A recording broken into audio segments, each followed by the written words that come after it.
ಬಾನಿಲಿ ಬೆಳೆದ ಬಂಡೆಗಲ್ಲು ಇವನು ನಡೆವ ದಾರಿ ಮೈಲಿಗಲ್ಲು. ಚಿನ್ನಕ್ಕಿಂತ ಜಾಸ್ತಿ ಬೆಲೆಯನ್ನು ಉಳ್ಳುವಂತ ರೈತ. ಆದ್ರೆ ಈ ಜನಗಳಿಗೆ ತಿನ್ನಬೇಕಾದ್ರಷ್ಟೇ ರೈತನ ಅನ್ನವನ್ನು ನಮಸ್ಕಾರ ಮಾಡ್ತಾರಲ್ಲ, ತಿಂದಾದ್ಮೇಲೆ ಯಾಕೆ ಕಾಲಲ್ಲಿ ಓದಿವಂತ ಕೆಲಸ ಮಾಡ್ತಾರೆ.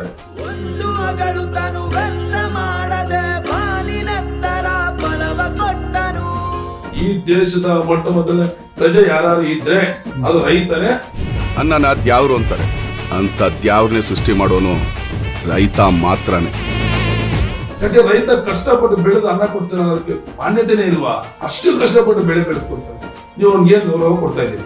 ಮಣ್ಣಿನಲ್ಲಿ ಬೆಳೆಯುವಂತ ಬೆಳೆಯೇ ಬೆಲೆ ಇಲ್ಲ. ಬೆಳೆ ಇಲ್ಲ. ಬೆಳೆದ ಬೆಳೆಗೆಯಲ್ಲಿ ಬೆಲೆಯೂ ಇಲ್ಲದೆ ಛಲವ ಬಿಡದೆ ಭೂಮಿಲಿ ನಿಂತನು. ನಾವು ಬೆಳೆಯಲ್ಲ ಅಂತ ತೀರ್ಮಾನನೇ ಮಾಡಿದ್ರೆ ಹೊಟ್ಟೆಗೆ ಏನ್ ತಿಂತೀರಾ, ಮಣ್ಣು ತಿಂತೀರಾ ಅಂತ. ನಿಸ್ವಾರ್ಥ ಸೇವಿನಿ ಶ್ರಮದ ಯೋಗಿನಿ ಭೂಮಿ ಬಿತ್ತುವ ಮಹಾನ್ ಜ್ಞಾನಿನಿ. ದಲ್ಲಾಳಿಗಳನ್ನ ಕಮಿಟ್ ಮಾಡ್ಕೊಳ್ಳೋರೆ ರೈತರು. ಯಾರು ಸರ್ ಹೇಳಿದ ಅದನ್ನೆಲ್ಲ? ಸುಳ್ಳು ಸರ್ ಅವೆಲ್ಲ, ಕಟ್ಟು ಕತೆ. ಒಳ್ಳೊಳ್ಳೆ ಬ್ರ್ಯಾಂಡ್ ಎಣ್ಣೆಗಳು ತರ್ತಿದಿರಲ್ಲ, ಅದೇ ಒಳ್ಳೊಳ್ಳೆ ಬ್ರ್ಯಾಂಡ್ ಬಿತ್ತನೆ ಬೀಜ ತಗೊಬನ್ನಿ. ವ್ಯವಸಾಯ ಮನೆ ಮಂದಿ ಸಾಯ ಅಂತ ಒಂದು ಗಾದೆ ಬಂದ್ಬಿಡುತ್ತೆ, ಹಾಗಾಗಿ ವ್ಯವಸಾಯ ಮಾಡೋದು ಬಿಟ್ಬಿಟ್ಟಿದ್ದಾರೆ.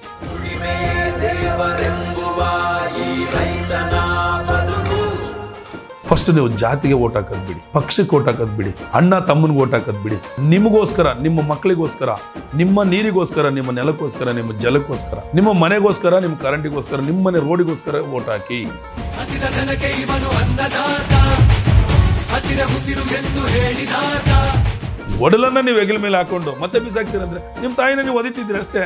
ಈ ವಕ್ಫ್ ಬೋರ್ಡ್ ಬಗ್ಗೆ ಏನ್ ಹೇಳ್ತೀರಿ? ನನ್ನ ಉದ್ದೇಶ ನೋಡಿ ಸರ್, ವಾಕ್ ಬೋರ್ಡ್ ಅನ್ನೋದು ಇದು ಕಟ್ಟು ಕತೆ, ಸುಳ್ಳಿದು ಸರ್. ಉತ್ತರ ಕರ್ನಾಟಕದ ಜನ ಅಪರೂಪದ ಹೋರಾಟಗಾರ, ರೈತ. ಬೆಳೆಯದಲ್ಲೂ ಜಗ್ಗಲ್ಲ ಅವರು, ಹೋರಾಟಕ್ಕೂ ಜಗ್ಗಲ್ಲ ಅವರು. ಮಳೆ ಬೆಳೆ ಏನೇ ಬರ್ಲಿ ಅವರ ಒಂದು ಹಣನೂ ಕೂಡ ಅವ್ರ ಮುಟ್ಟಕ್ಕೆ ಯಾರ ಕೈಲಾಗೋದಿಲ್ಲ.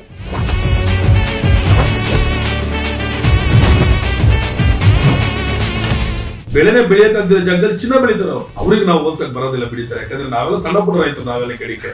ತನ್ನುಸಿರ ಬೇಯಿಸಿ ಉಸಿರು ಕೊಟ್ಟನು, ಬಿಸಿಲು ಮಳೆಗೆ ತನ್ನ ಜೀವ ತೆತ್ತನು.